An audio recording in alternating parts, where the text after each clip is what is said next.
اچھا ہمارے ہاں جب جو لوگ بھی جاتے ہیں باہر دنیا میں تو پہلا امپریشن بہت اچھا پڑتا ہے، صفائی ستھرائی، صحت. وہ کہتے ہیں نا، وظیفے بتاتے ہیں نا آج کل عامل لوگ کہ اول آخر 11 دفعہ درود شریف پڑھیں.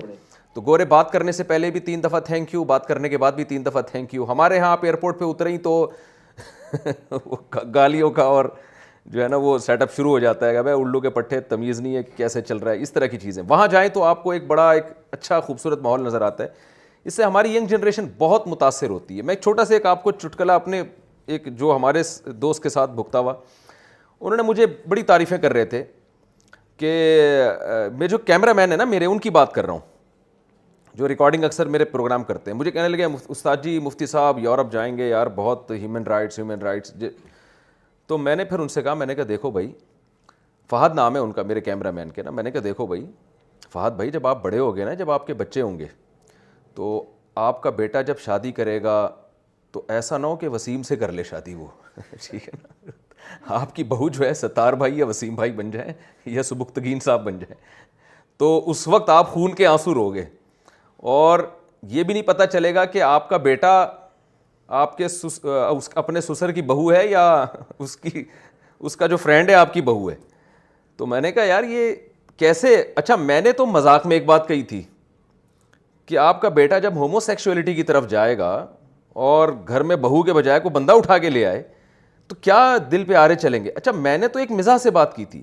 کمال کی بات ہے، اس اگلے دن پاکستان میں یہاں کسی کا فون آیا اور ان صاحب نے مجھے کہا کہ میں اس قدر ٹینشن میں ہوں، میرا بیٹا کہہ رہا ہے میں نے میل سے شادی کرنی ہے، اور پراپر میرج کا لفظ استعمال کیا، میں پراپر شادی کروں گا. یعنی یورپ کے وہ اثرات ہمارے کنٹری میں بھی آنا شروع ہو گئے ہیں.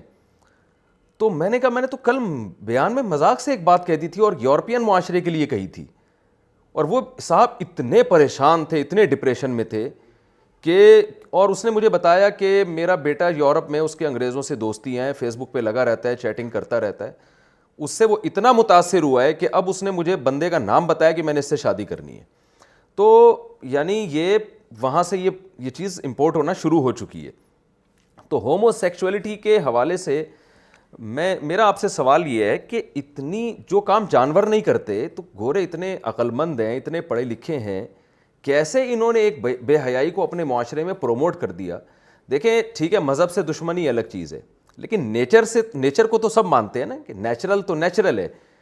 تو سیکس کا جو بڑا ایک مقصد تھا وہ ہے گروتھ، یعنی نسل کو بڑھانا. ہر جاندار میں اللہ نے سیکس کا جذبہ رکھا ہے، نسل کو بڑھانے کے لیے رکھا ہے. جانوروں کو تو پتہ بھی نہیں ہوتا کہ ہم جو فیمیل سے میٹنگ کر رہے ہیں، میل فیمیل، اس میٹنگ کا رزلٹ کیا نکلے گا. ان کے ذہن میں تو یہ بات نہیں ہوتی، وہ تو جانور ہیں. لیکن قدرت ان سے یہ کام لے رہی ہے کہ ان کے میں ایک جذبہ رکھا قدرت نے، اور ان کی میٹنگ ہوتی ہے اور اس کے نتیجے میں ان کی نسل بڑھتی ہے. تو انسان کا بھی جو ایک ریلیشن ہے فیمیل سے، اس کا ایک بیسک مقصد ظاہر ہے نسل کو بڑھانا ہے.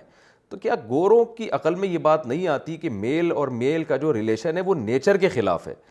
تو اس کو کیسے آپ اس معاشرے میں چلے پھرے ہیں، آپ نے وہاں یہ سوالات کیے ہوں گے ان لوگوں سے، وہ اس کا کیا جواب دیتے ہیں؟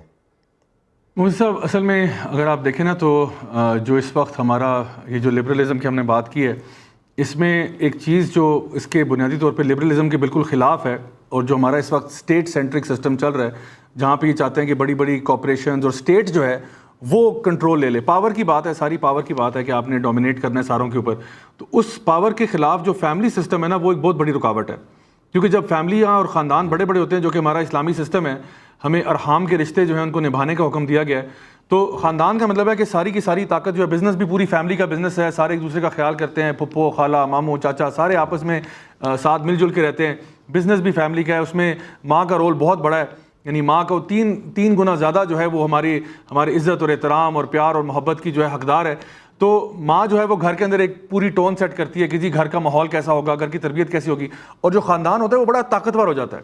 تو اب یہ جو خاندان ہے یہ اسٹیٹ کے نا لیے بہت بڑا چیلنج ہے، کیونکہ اسٹیٹ جو ہے وہ تو چاہتی ہے کہ پورا کنٹرول آ جائے.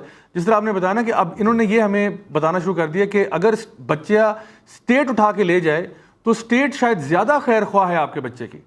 اگر ہمارے ماں باپ ہم اپنی اسٹیٹ کے حوالے کر دیں تو اسٹیٹ شاید زیادہ خیر خواہ ہے آپ کے والدین کی، تاکہ آپ ان کو اولڈ ہوم میں جا کے پھینک آئیں اور وہ اسی طرح بیچارے اکیلے ہی دنیا سے چل بسیں.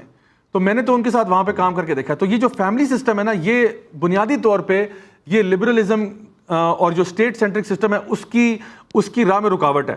اب اس رکاوٹ کو دور کرنے کے لیے ان کا کام ہے کہ انہوں نے ہر قسم کی فحاشی اور بدکاری اور جس کو ہم سیکشول ڈیویشن کہتے ہیں, یعنی جو نارمل ایک سیکشول پریکٹس ہے اس سے ہٹ کے کوئی چیز ہو تو وہ یہ اس کو انکریج کرتے ہیں. اور یہ 1960s میں یعنی 1960 کی دہائی میں امریکہ کے اندر اور ایون یورپ میں بھی سیکشول ریولوشن آیا, جہاں پہ انہوں نے عورتوں کو بھی باہر نکالا, مردوں کو بھی کہا کہ سارے باہر نکلو اور اپنے یعنی یہ بات کرو کہ جو آپ نعرہ سنتے ہیں نا, میرا جسم میری مرضی, کہ بھائی میرا جسم ہے, میری مرضی ہے, میں جو مرضی کروں, بھائی تم کون ہوتے ہو مجھے روکنے والے. یعنی آپ مجھے مطلب مولوی صاحب بتائیں گے کہ میں نے کس کے ساتھ رشتہ کرنا ہے, کس کے ساتھ نہیں کرنا. تو ہوتا کیا ہے کہ جب انسان اپنے آپ کو اس فحاشی اور بدکاری کے جال میں ڈال دیتا ہے تو انسان کا جو ذہن ہے نا, اس کی کرپشن کی کوئی انتہا نہیں ہے. اللہ تعالیٰ فرماتے ہیں نا کہ لقد خلقنا الانسان فی احسن تقویم ثم رددناه اسفل سافلین. انسان اگر اچھا ہونا چاہے تو مسجود الملائکہ ہو سکتا ہے, ملائکہ سے بھی اوپر جا سکتا ہے, لیکن اگر انسان بدتر ہونا چاہے تو گٹر کا چوہا اتنا غلیظ اور گندا نہیں ہوگا جتنا انسان ہو سکتا ہے. یعنی یہ جو گٹر میں جو کاکروچ اور کیڑے مکوڑے پھر رہے ہیں, یہ بھی میس ریپ نہیں کرتے, یہ بھی قوموں کے اوپر ایٹم بم نہیں مار دیتے, یہ بھی اجتماعی زیادتیوں کا نشانہ نہیں لوگوں کو بناتے, لیکن انسان کر سکتا ہے. تو انسان جب سیکشولی ڈیویٹ ہوتا ہے نا تو وہ پھر وہ کام کر سکتا ہے جو جانور بھی نہیں کرتا ہوگا. تو انہوں نے کیا کیا, معاشرے کے اندر فحاشی پھیلائی. اب دیکھیں میں آپ کو ایک مثال سے بات سناتا ہوں. میں اکثر ایسے نوجوانوں کے ساتھ بھی ڈیل کرتا ہوں جو کہ, اور میرا اس کے اوپر کافی مواد بھی یوٹیوب پہ پڑا ہوا ہے, جو کہ پورنوگرافی کے یا پورن کے ایڈکٹس ہیں, اس کے عادی بن چکے ہیں. جتنوں سے میں نے بات کی ہے وہ سب یہ بات کہتے ہیں کہ شروع ہم نے کیا تھا بہت ہلکے قسم کے پورن کے ساتھ, جہاں پہ صرف یعنی آپ سمجھ لیں کہ یعنی مختصر لباس میں خواتین کو دیکھنا. کرتے کرتے وہ آہستہ آہستہ بڑھتا گیا, کیونکہ اس کی کوئی لمٹ نہیں ہے نا, سوچ کی کوئی لمٹ نہیں ہے. وہ کرتے کرتے اتنا آگے چلا گیا کہ ہمیں پھر یعنی دوسرے جینڈر کے ساتھ بھی کچھ نہ کچھ کرنے کا خیال پیدا ہوا. اور اس سے بھی آگے بھی, تو یہاں میں بریک لگا رہا ہوں کیونکہ یہ شو جو ہے بڑا مہذب شو ہے, ورنہ اس سے آگے بہت انتہائیں ہیں جہاں پہ ویسٹ آلریڈی پہنچ چکا ہے. اور ایسی ایسی چیزوں کے بارے میں وہ اب بات کر رہے ہیں کہ ہمیں اس کو لابی کر کے اس کو پارلیمنٹ میں نافذ کر دینا چاہیے.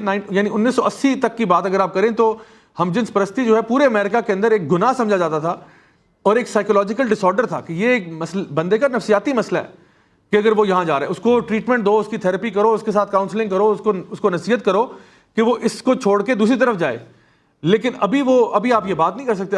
ابھی جو ہے صورتحال یہ کہ نہ صرف یہ کہ وہاں پورے ویسٹ کے اندر اس کو یعنی ایکسیپٹیبل ہے بلکہ سراہا جاتا ہے. اور اگر آج آپ کہتے ہیں کہ جی میں LGBTQ کی رائٹس کو سپورٹ نہیں کرتا, تو آپ کہیں گے کہ آپ جو ہے وہ ہوموفوبک ہیں اور ٹرانسفوبک ہیں, اور پتہ نہیں آپ کو لیبل لگایا جائے گا کہ آپ پتہ نہیں کیا چیزیں, اور آپ کوئی ایسی مخلوق ہیں جو دنیا کے ساتھ چل نہیں سکتے.